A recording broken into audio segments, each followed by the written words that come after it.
أسرفوا على أنفسهم لا تقنطوا من رحمة الله إن الله يغفر الذنوب جميعا إنه هو الغفور الرحيم وأنيبوا إلى ربكم وأسلموا له من قبل أن يأتيكم العذاب ثم لا تنصرون واتبعوا أحسن ما أنزل إليكم من ربكم من قبل أن يأتيكم العذاب بغتة وأنتم لا تشعرون آمنت بالله صدق الله العظيم اللهم صل على سيدنا مولانا محمد وعلى آل سيدنا مولانا محمد وبارك وسلم اللهم صل على جميع الأنبياء والمرسلين وعلى الملائكة المقربين وعلى سائر الصحابة والتابعين وعلى عباد الله الصالحين. اللہ کے پاک کلام قرآن مجید میں یہ 24واں پارہ ہے. 24ویں پارے کا یہ تیسرا رکوع ہے جو آج ہمارے ذہن مطالعہ رہے گا انشاءاللہ. اور سورہ زمر کی آیت نمبر 51 سے لے کر آیت نمبر 57 تک آج کی آیات جو ہمارے 51 سے آیت نمبر 63 تک کی آیات ہمارے ذہن مطالعہ ہیں پورے رکوع کی. سب سے پہلے ان آیات کا سادہ سا مفہوم ترجمہ، اور یہ آیات کا مفہوم اور ترجمہ جو ہے وہ ساری چیزوں کا مغز ہوتا ہے. کوشش فرمایا کریں کہ اس کو توجہ سے سب سے پہلے سنیں، اس کے بعد پھر باقی باتیں جو ہیں اسی کے مطابق ڈلتی ہیں. اللہ کے مبارک نام سے بڑا مہربان، بہت زیادہ رحم کرنے والا ہے. قل یا عبادی الذین اسرفوا علی انفسہم لا تقنطوا من رحمۃ اللہ.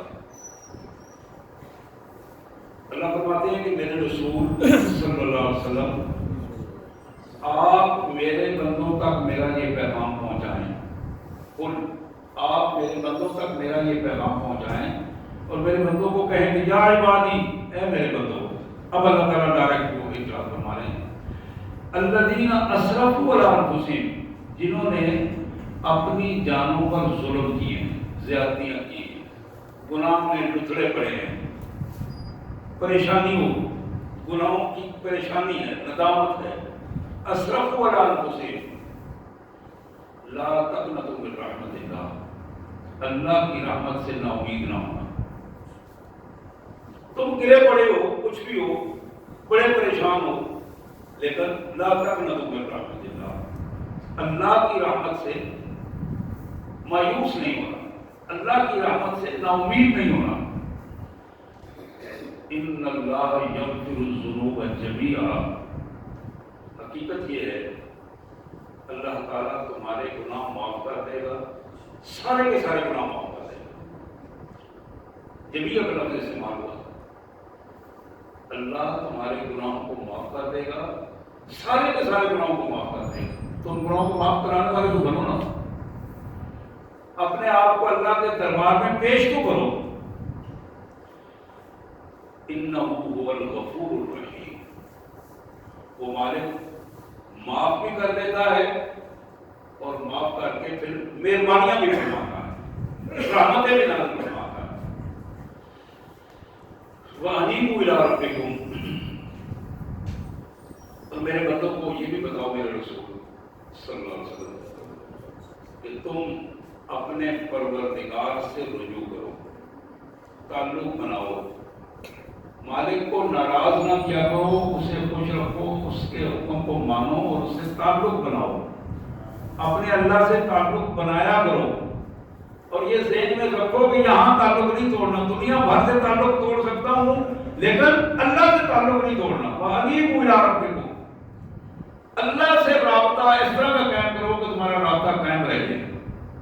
وَأَسْلِمُوا لَهُ مِن قَبْلِ أَن يَأْتِيَكُمُ الْعَذَابُ ثُمَّ لَا تُنصَرُونَ، اور اس وقت سے پہلے کہ اللہ کا عذاب تمہیں آ کے جکڑ دے، اور کوئی تمہاری مدد کو نہ پہنچے، اسلموا، اس سے پہلے پہلے اپنے آپ کو اللہ کے حوالے کر دو۔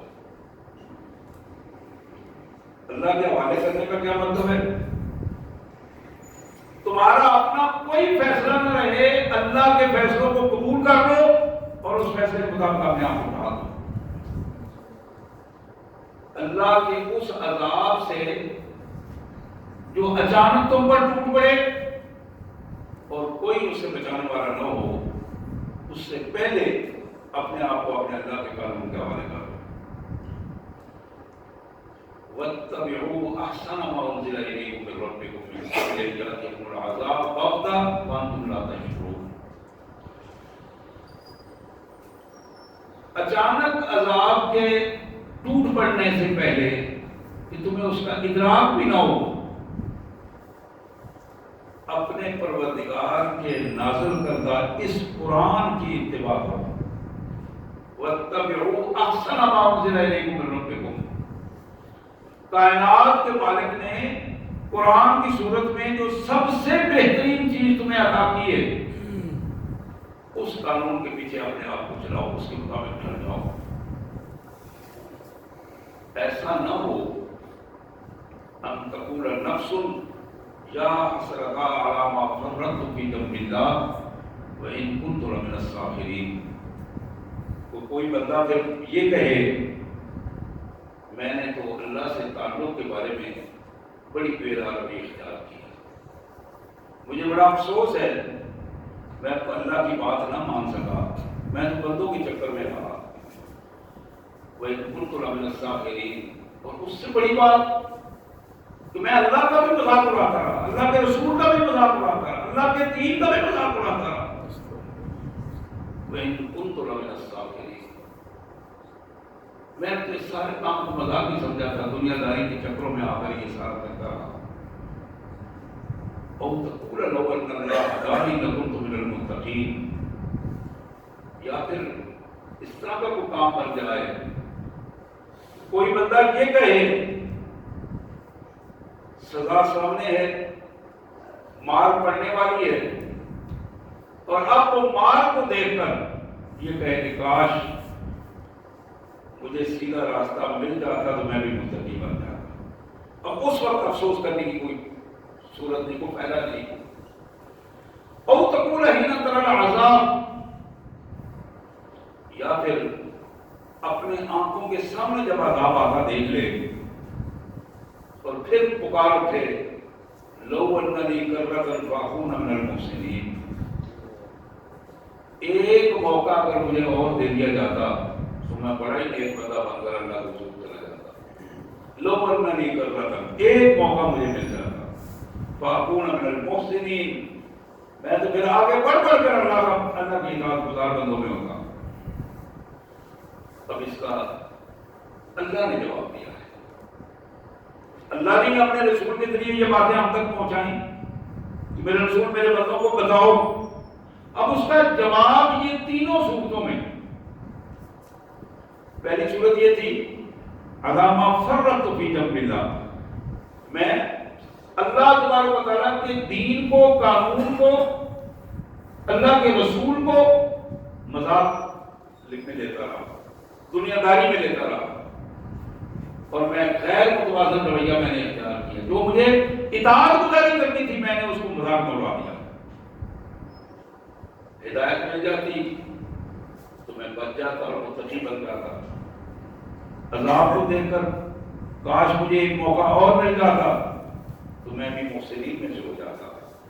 اللہ فرماتے ہیں سنو، بلا قد جاءتک آیاتی وکذبت بها واستکبرت وکنت من الکافرین، سنو میرے بندو، میرے احکامات تمہارے پاس پہنچے، قد جاءتک آیاتی، میرے احکامات تم تک پہنچ گئے، میرے رسولوں نے پہنچائے، میرے قرآن نے پہنچائے، میرے بندوں نے پہنچائے، فَكَذَّبْتَ بِهَا، تم نے اسے جھٹلانے کی کوشش کی، مکاریاں کی، تم نے جھٹلانے کی کوشش کی، تم خود جھوٹے تھے، جھوٹ بولتے تھے، اور اس کو بھی تم نے جھوٹا، اللہ کے فرمان کو بھی تم نے جھوٹا سمجھا۔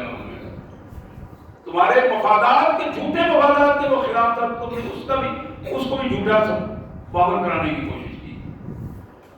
وَاسْتَكْبَرْتَ، اور تمہاری گردن میں سریا تھا. وَاسْتَكْبَرْتَ، یہ ترجمہ ہے اس کا. تم نے کبھی اپنی گردن نیچے نہیں ہونے دی، اللہ کو حضور جھکانے کی کوشش کی. قبروں پر تم گردن جھکا دیتے تھے، اللہ کو حضور جھکانے کی کوشش نہیں کی تم نے.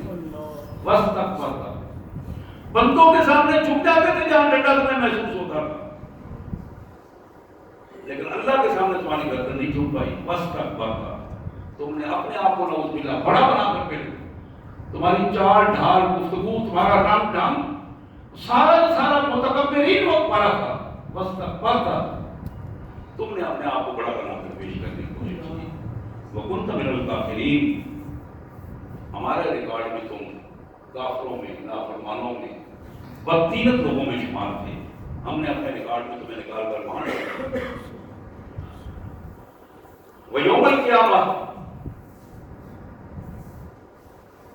یہاں تو پوچے پھیر کے ہم اپنے چہروں کو سیدھا کر لیتے ہیں، ڈر بیٹھے کر کے اونچے پوچے جھوٹے پھیر کے پاؤڈر لگا کے وہ گھنٹہ ادھر ادھر. اگر وہ بڑی معروف بات ہے کہ یہی اصل چہرے اگر ہمارے سامنے آ گئے تو بندہ خوف زدہ ہو جائے کہ جن کے اوپر کس طرح کی لعنتیں برس رہی ہیں اللہ کی نافرمانی کی وجہ سے. ان کو رنگ روپ دے کر وہ چیزیں سامنے آتی ہیں. اس کو قرآن اس کو کہتا ہے وَيَوْمَ الْقِيَامَةِ، قیامت کے دن تم دیکھو گے. وہاں تو یہ بیوٹی پارلر والا سسٹم نہیں ہوگا، کیا وہاں تو اصل چیز نظر آئے گی نا. وَيَوْمَ الْقِيَامَةِ، کیا دیکھو گے؟ تَرَى الَّذِينَ كَذَبُوا عَلَى اللَّهِ، ان ظالموں کو جنہوں نے اللہ کو جھٹلانے کی کوشش کی، اللہ کے دین کو جھٹلانے کی کوشش کی، اللہ کی شعار کا مذاق اڑایا.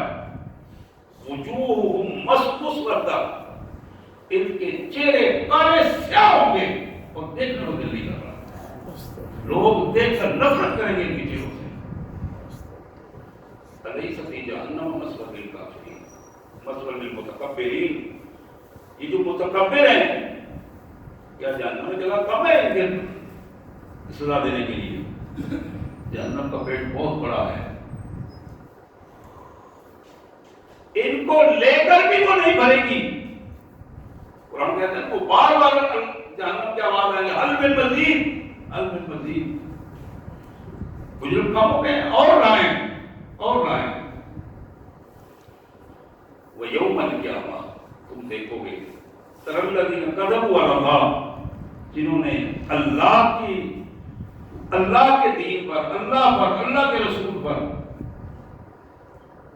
جنہوں نے جھوٹ بولا، جنہوں نے جھوٹا ماحول بنا لیا، کیا ہوا؟ وجوہ مسودہ، تم دیکھو گے کہ ان کے چہرے کالے سیاہ، ایسے کہ ان کی طرف دیکھنے کو دل نہیں کر رہا ہوگا. الیس فی جہنم مثوی للمتکبرین، کیا جہنم کے اندر ان کے سمانے کا کوئی ٹھکانہ نہیں ہے؟ جہنم تو ان کا انتظار کر رہی ہے. اللہ یہ پورا کردار تھا جو کائنات کے مالک نے ہمارے سامنے رکھا. پھر اس کا دوسرا کردار وَيُنَجِّي اللَّهُ الَّذِينَ اتَّقَوْا بِمَفَازَاتِهِمْ لَا يَمَسُّهُمُ السُّوءُ وَلَا هُمْ يَحْزَنُونَ. جو لوگ اللہ سے ڈر گئے،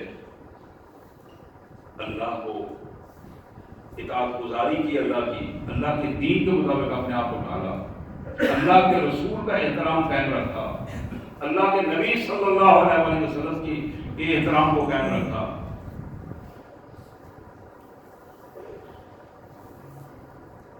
یہ لوگ اللہ تعالیٰ ان کو ان ظالموں کے ظلم سے اور اس گندے ماحول سے بچا کر کامیابیاں عطا فرمائے گا. الذین اتقوا بمفازتہم، کامیابیوں کے ساتھ ان کے مراحل میں اللہ تعالیٰ طے کروائے گا. لا یمسہم السوء، اب ان کے لیے کوئی بھی برا رویہ نہیں ہوگا،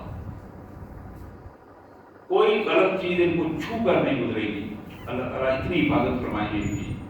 ولا هم یحزنون، نہ ہی ذہنی طور پر یہ کسی تحفظ کا شکار ہوں گے، پریشان بھی نہیں ہوں گے. ذہنی طور پر بھی مطمئن ہوں گے اور عملی طور پر بھی مطمئن ہوں گے. اور یہ جملہ پڑھا ہے میں، اللہ خالق کل شیء وهو علی کل شیء وکیل. اللہ ہر چیز کا پیدا کرنے والا ہے. اللہ خالق کل شیء، کوئی چیز بھی اس کے حکم کے بغیر اس دنیا میں وجود میں نہیں آئی. وهو علی کل شیء وکیل، کوئی چیز اس کے قبضہ کنٹرول سے باہر بھی نہیں ہے. پیدا بھی اس نے سب کو کیا ہے اور کنٹرول بھی اس کا ہے. بڑا جملہ ہے، اللہ خالق کل شیء، ہر چیز کا اللہ نے ہر چیز کو پیدا فرمایا ہے. وہ علی کل شیء وکیل، اور وہ ہر چیز کو پورے طرح کنٹرول کرنے والا، نگرانی کرنے والا. لہو مقالید السماوات والارض، زمین اور آسمانوں کے خزانوں کی کنجیاں ساری اسی کے پاس ہیں، اسی کے ہیں.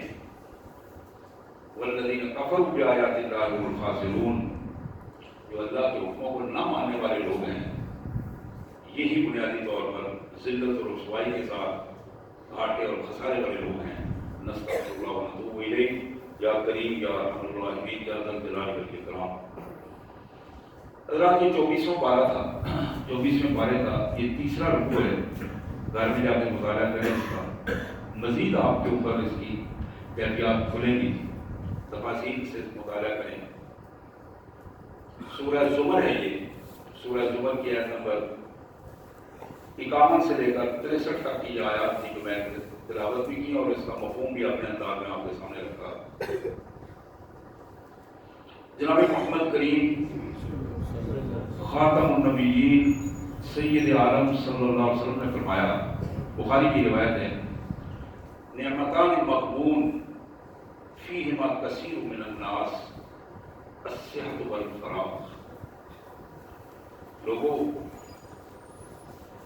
اللہ کی دو نعمتیں، نعمتان، دو نعمتیں ایسی ہیں کہ جنہوں نے لوگوں کو ہلاکت میں ڈال دیا ہے. بجائے اس سے فائدہ اٹھانے کے، ان نعمتوں سے اللہ کے قریب ہونے کے، لوگ ان نعمتوں کی وجہ سے ذلت اور رسوائی میں مبتلا ہو گئے، ہلاکت اور رسوائی میں مبتلا ہو گئے. الصحت والفراغ، ایک اچھی صحت اور دوسرا فراغت.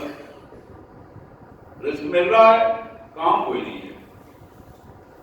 اچھی صحت ہے، بجائے اس اچھی صحت کے ساتھ اللہ کی فرما برداری کرے، اچھی صحت کے ساتھ وہ غنڈہ گردی میں اتر آیا ہے. اچھی صحت کے ساتھ وہ لوگوں کے لیے پریشانی کا باعث بن گیا ہے. اچھی صحت کے ساتھ وہ ماحول کو پراگندہ کرنے کی کوشش کر رہا ہے. اچھی صحت کے ساتھ وہ مظلوموں پر مزید ظلم کرنے کے لیے چلا ہے. یہ اچھی صحت بجائے سجدہ ریزی کرنے کے، بجائے کسی کے درد کا درما بننے کے، بجائے اس کے کہ کسی کے لیے آسانی پیدا کرنے کے، اس کی اچھی صحت اس کے لیے اپنے لیے ذلت اور رسوائی کا باعث بنتی ہے. اس کی فراغت جو اللہ نے اسے عطا کی تھی، بجائے اس کے کہ اس کا وہ شکر کرتا، اللہ کا شکر ادا کرتا. یا اللہ تیرا شکر ہے کہ تو نے بغیر محنت کے مجھے رزق عطا کیا ہے. گھر بیٹھا ہے، گھر بیٹھا ہے، پہلوں کا ٹھیکہ آ رہا ہے، پریشانی نہیں ہے، پیسہ آ رہا ہے، کھا رہا ہے. اب اس پر اللہ کا شکر واجب ہے، اس پر دوسروں سے زیادہ واجب ہے. اللہ نے محنت کے بغیر اسے سب کچھ عطا کیا ہے. فیکٹری چل رہی ہے، بینک کام کر رہا ہے، نظام سارا چل رہا ہے. صاحب آ کر اے سی گھر سے اے سی گاڑی میں بیٹھ کر اے سی دفتر میں تشریف فرما ہوتے ہیں، چند گھنٹے بیٹھتے ہیں، اٹھ کے چیک کر کے واپس آ جاتے ہیں. ہزاروں لاکھوں روپے روزانہ آ رہے ہیں، کوئی پریشانی والی بات نہیں ہے. یہ جو فراغت ہے، اچھی صحت ہے، یہ اللہ کی بہت بڑی نعمتیں تھی. ان نعمتوں کو اس نے اپنے ذہنی ذلت اور رسوائی کی وجہ سے اپنے پورے جسم کو اور اپنے مستقبل کو ذلت اور رسوائی میں ڈال دیا.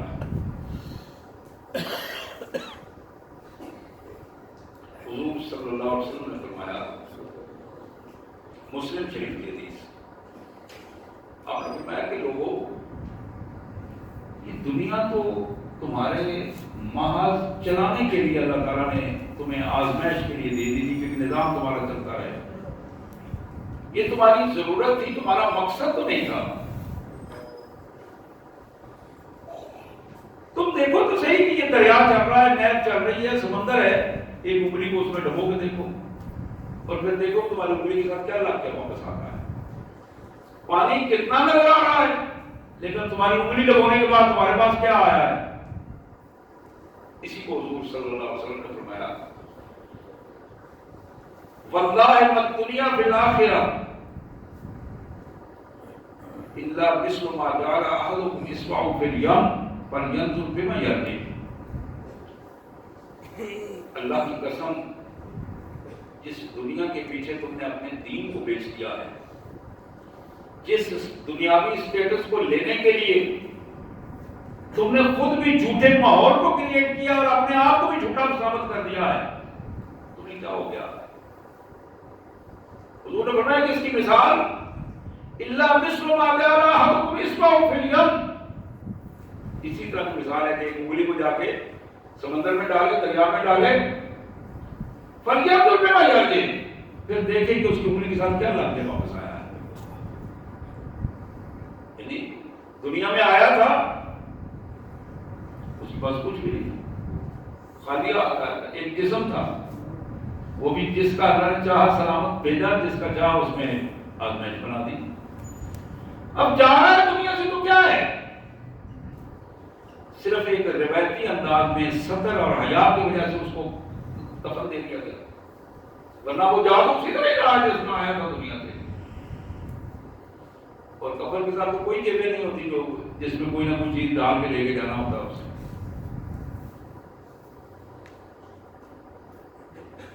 محمد کریم صلی اللہ علیہ وسلم نے ارشاد فرمایا فواللہ للفقر اخشى علیکم ولكن اخشى علیکم ان تبسط علیکم الدنیا کما بسطت علی من کان قبلکم فتنافسوها کما تنافسوها وتهلكکم کما هلکتم۔ یہ بخاری اور مسلم کی حدیث کے الفاظ ہیں جو پڑھ رہا۔ میرے آقا نے فرمایا کہ مجھے اور کوئی ڈر نہیں ہے کہ تم بھوکے مر جاؤ گے، یہ ڈر نہیں ہے۔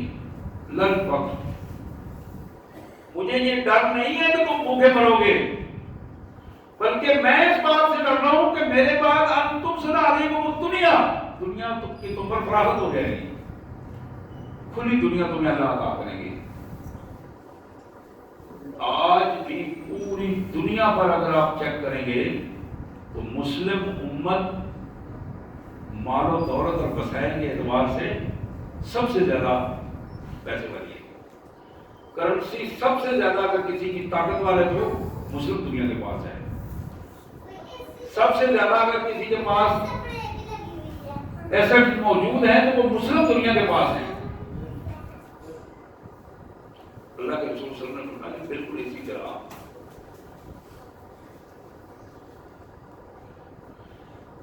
طرح جس طرح تم سے پہلے لوگ اس دنیا میں رہے اور اللہ نے اپنے پیغمبروں کی امتوں کو غربت سے نہیں دنیا دے کر آزمایا ہے، اور پھر انہیں بتا دیا ہے تمہاری کیفیت کیا ہوگی۔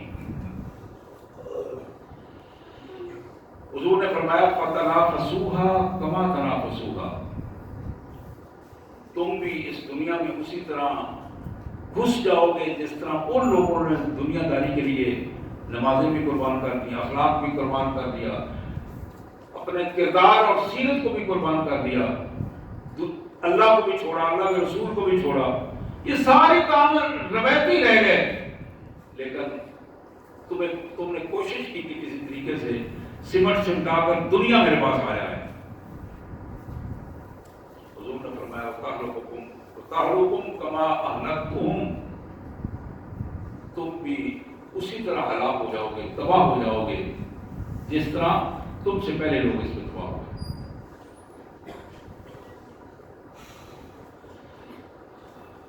اللہ فرماتے ہیں قرآن مجید میں مالک نے فرمایا کہ یہ لوگ دیکھ رہے ہیں پہلوں کے ساتھ کیا ہوا، اپنے سے پہلے جو گزرا ہے اس کو دیکھا ہے کیا ہوا، وہ پھانسی چڑھ گیا، وہ ذلت و رسوائی سے مر گیا، وہ ادھر بھاگ گیا، وہ ادھر بھاگ گیا، اور کسی کو مالک کہیں گھسیٹ رہا ہے، کسی کو کہیں گھسیٹ رہا ہے، لیکن ہم پھر اسی راستے پہ چل رہے ہیں جس راستے پہ پہلے چلے تھے۔ سامنے نظر آ رہا ہے ذلت و رسوائی کی پوزیشن، لیکن اس کے باوجود شیطان اور نفس سے ہمارا اسی لائن پہ ٹرگر پہ لے کے جا رہا ہے، اور انہی کہانیوں کے قصوں میں من حیث القوم بھی اور من حیث الفرد بھی ہم ڈوبے پڑے ہیں۔ الم نہلک الاولین، کیا ہم نے تم سے پہلے لوگوں کو مارا نہیں، ہلاک نہیں کیا، تاریخ کا نمونہ نہیں بنا دیا؟ الم نہلک الاولین ثم نتبعهم الاخرین، پھر پچھلے آنے والے اسی راستے پہ چلے۔ پتا تھا ان کو فرعون کے ساتھ کیا ہوا، حمان کے ساتھ کیا ہوا، شداد کے ساتھ کیا ہوا، پاکستان کی تاریخ کا پتا ہے 80 سالوں میں کس جو بھی آیا حکمران جس کے ساتھ کیا کیا ہوا ہے۔ سارے بدماش تھے، گنڈے تھے، بے حیا تھے، مفاد پرست تھے، عصبیتوں میں جکڑے ہوئے تھے، اور آنے والا ہر بندہ اسی ذلت اور رسوائی کے گڑھے میں اپنے آپ کو ڈبو رہا ہے۔ الم نہلک الاولین، تمہیں نہیں پتا کہ ہم نے تمہارے سے پہلے کے ساتھ کیا کیا تھا؟ ثم نتبعهم الاخرین، بعد میں آنے والے اسی راستے پہ چلے۔ کذالک نفعل بالمجرمین، جب بندہ اپنے آپ کو مجرم ثابت کر دیتا ہے تو پھر ہم اسے تاریخ میں نمونہ بنا کے رکھ دیتے ہیں۔ مجرموں کے ساتھ اس طرح ہم کرتے ہیں۔ حضرات، یہی وہ کیفیت ہے جس کو اللہ کے رسول صلی اللہ علیہ وسلم نے فرمایا۔ حل اس کا کیا ہے؟ مسلم شریف کی حدیث، صرف 3 جملوں میں رسول اللہ صلی اللہ علیہ وسلم نے اس کا حل فرمایا۔ قد افلح من اسلم، وہ کامیاب ہوگا جس نے اللہ کے لیے اپنے آپ کو فرما بردار بنا دیا۔ پہلی بات، قد افلح من اسلم، جس نے اپنے آپ کو اللہ کا فرما بردار بنا دیا، رسول اللہ کا فرما بردار بنا، وہ صرف بچے گا، وہ کامیاب ہوگا۔ ورزق کفافن، رزق صرف اتنا ملا جتنی اس کی ضرورت تھی، عزت کے ساتھ اس کا وقت گزر کرا۔ یہ دوسری بات۔ وَقَرْنَا اللَّهُ بِمَا آتَاهُ، جو کچھ اللہ نے اسے عطا کیا ہے اس پہ وہ اس نے قناعت کی ہے، اللہ کا شکر ادا کیا ہے۔ 3 اصول ہیں جو رسول اللہ صلی اللہ علیہ وسلم نے بتایا کامیابی کے۔ پہلا اصول، قد افلح من اسلم، کامیاب وہ بندہ ہوگا جس نے اپنے آپ کو اللہ اور اللہ کے رسول کا فرما بردار بنا دیا۔ اس فرما برداری سے بعد کوئی کامیابی نہیں ہے، ذلت ہے، رسوائی ہے، وہ چند دنوں کا کھیل ہے، ڈبرگی ہے، ڈھول بج رہے ہیں، رقص و سرود کا ایک ماحول بنا دیا ہے، لیکن جتنے وہ ہوا کی پوزیشن ہے اس سے زیادہ رونے کی پوزیشن بھی ہے۔ پھر چیخیں سننے والا بھی کوئی نہیں ہوتا، پھر چیخیں ابھرتی ہیں رات کے اندھیروں میں، اور چیخیں سننے والا کوئی نہیں ہوتا۔ اس کی خواہش ہوتی ہے کہ میری کوئی چیخ سن کے یہ پوچھ رہے کہ تم کیوں چیخ رہے ہو، کیا تکلیف ہے تمہیں، لیکن پھر تکلیف پوچھنے والا کوئی نہیں ہوتا، اس لیے کہ اللہ کی طرف سے سزا آ رہی ہے۔ قد افلح من اسلم، لوگوں کامیابی اپنے آپ کو اللہ کے حوالے کرنے میں ہے، اللہ کی فرما برداری میں ہے۔ دوسری بات فرمائی، ورزق کفافن، اس کو رزق دیا گیا اس کیفیت میں دیا گیا جتنی اس کی ضرورت تھی، اللہ نے اتنی پوری کر دی۔ میں پڑھ رہا تھا مشکات شریف میں، ابھی دیکھ رہا تھا، اللہ کے رسول صلی اللہ علیہ وسلم نے بار بار دعا کی ہے، بار بار دعا کی ہے، اللہ مرزق آل محمد قوتا، یا اللہ محمد صلی اللہ علیہ وسلم کے گھر والوں کو، محمد رسول اللہ صلی اللہ علیہ وسلم کے خاندان کو اتنا رزق دینا جتنا یہ تیرے نافرمان نہ ہو جائے، بس ان کی ضرورت پوری کرنا، ان کو ان کی ضرورت سے زیادہ نہ دینا۔ اللہ مرزق آل محمد قوتا، یہ الفاظ ہیں حدیث کے، ان کو اتنا نہ دینا کہ یہ بگڑ جائیں رزق میں، ان کو اتنا نہ دینا کہ یہ اپنے آپ سے باہر آ جائے۔ اور یہ اللہ سے دعا کرنی چاہیے، ہم سب کو دعا کرنی چاہیے، یا اللہ ہمیں ایسے وسائل نہ دینا کہ جن وسائل میں ڈوب کر ہم تم سے دور ہو جائیں، تیرے دین سے دور ہو جائیں۔ اور یہ رمضان میں یہ دعائیں مانگنے والی دعائیں ہیں۔ ایسے وسائل نہ دینا کہ ہماری اولادیں برباد ہو جائیں، ایسے وسائل نہ دینا کہ ہماری خواتین آپے سے باہر ہو جائیں۔ اللہ مرزق آل محمد۔ اسی طرح فرمایا وَقَنَّا اللَّهُ بِمَا آتَاهُ، جو کچھ اللہ نے انہیں عطا کیا اس پر وہ قناعت ہوتی ہے، شکر ہے یا اللہ تیرا، یا اللہ تیرا شکر ہے تو نے عزت کے ساتھ روٹی دی ہے، تیرا شکر ہے تو نے سفر ڈھانپنے کے لیے اچھا لباس دے دیا ہے، تیرا شکر ہے تو نے اپنی پہچان دے دی ہے، اپنے حضور سجدہ لینے کی توفیق دی ہے۔ میرے پیارے بھائیوں، میں اپنی بات کو سمیٹتے ہوئے یہ درخواست کروں گا، اس وقت آخری لمحات ہیں، یہ جمعۃ الوداع ہے، آخری لمحات ہیں رمضان المبارک کے، ان آخری لمحات میں اپنے اللہ سے اپنے گناہوں کی معافی مانگیں۔ یہ جتنے آپ کے لیے بات ہے اس سے کئی گنا زیادہ میرے اپنے لیے بھی یہی بات ہے، میں بھی اسی طرح گناہوں میں نافرمانیوں میں ڈوبا ہوں، تو میں اپنے اللہ سے اپنے لیے بھی، آپ کے لیے بھی، اپنی بہنوں کے لیے بھی مغفرت کی دعا مانگتا ہوں۔ اللہ سے دعا ہے کہ اللہ تعالیٰ ہمارے گناہوں کو معاف کرے۔ گناہوں کی معافی کے 4 شرائط بتائے ہیں رسول اللہ صلی اللہ علیہ وسلم۔ ایک شرط یہ ہے کہ بندے کو اپنے گناہوں میں شرمندگی ہو، احساس ندامت ہو، اندر کی کیفیت جو ہے ایک آگ لگی ہو کہ ایسا کیوں ہو گیا کہ میں اتنا گناہ گار کیوں بن گیا، ندامت ہے۔ دوسری شرط یہ ہے کہ گناہ کو چھوڑ چکا ہو، بظاہر وہ توبہ کر رہا ہو، ساتھ ساتھ اندر اندر ہاتھ سے وہ حرکتیں کر رہا ہو اور زبان سے توبہ کر رہا ہو، استغفر اللہ استغفر اللہ، اور پھر ادھر کنڈا بھی دوسری طرف جا رہا ہو اور قلم بھی تیسری طرف جا رہا ہو اور زبان کہیں اور جا رہی ہو، نظریں کہیں اور جا رہی ہوں اور تسبیح کے بن کے استغفر اللہ پھر رہے ہوں، یہ جھوٹی توبہ ہے، توبۃ الکذابین ہے۔ گناہ چھوڑ چکا ہو، اللہ سے اپنے گناہوں کی آگے نہ کرنے کا وعدہ کرے، یا اللہ آئندہ گناہ نہیں کروں گا۔ چوتھی بات یہ ہے کہ اگر کسی کا اخلاقی طور پر کوئی جرم کیا ہے اس سے معافی مانگے، کسی کا کوئی حق کھایا اس کا حق اس کو دے کر اس سے معافی مانگے۔ یہ دونوں جرم ہے، ایک اللہ کا جرم ہے، اللہ کی نافرمانی، دوسرا بندے کا جرم ہے، اور یہ اس وقت تک توبہ قبول نہیں ہوتی جب تک وہ بندہ معاف نہیں کرتا۔